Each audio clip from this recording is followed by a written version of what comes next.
But let's bring in Marco. What are you seeing today, and how likely do you think this actually is the beginning of the end of the war? So we're living, there's a saying in history, decades. It's often it takes, decades that nothing happens. And then you have weeks when decades happens. We're living in historic times, particularly in the Middle East and many parts of the world. In my opinion, if you look at this ceasefire, obviously it's very fragile in a very fragile region and in a broader world that's very fragile and fragmented.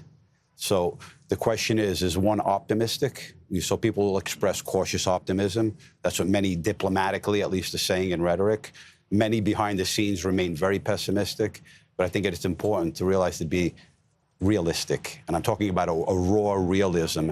And the question is that with Trump coming into power, will he declare, this is a diplomatic victory that he can claim, but will he claim a diplomatic victory, secure the release of the U.S. citizens, and move on?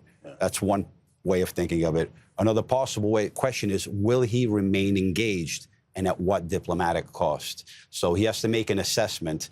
Obviously, he has the war in Ukraine. For him, it's a top of the priority list, together with the relationship with China, tense relationships with China. So I think for this he's got to ask himself a question. If he really wants to expand the Abraham Accords, i.e.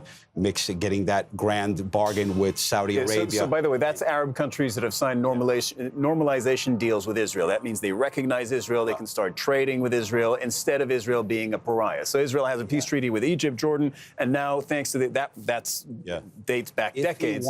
If he wants to expand and to include Saudi Arabia and other players, he's going to have to inject and invest a fair amount of diplomatic capital.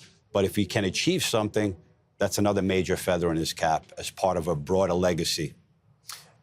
Just before we go back,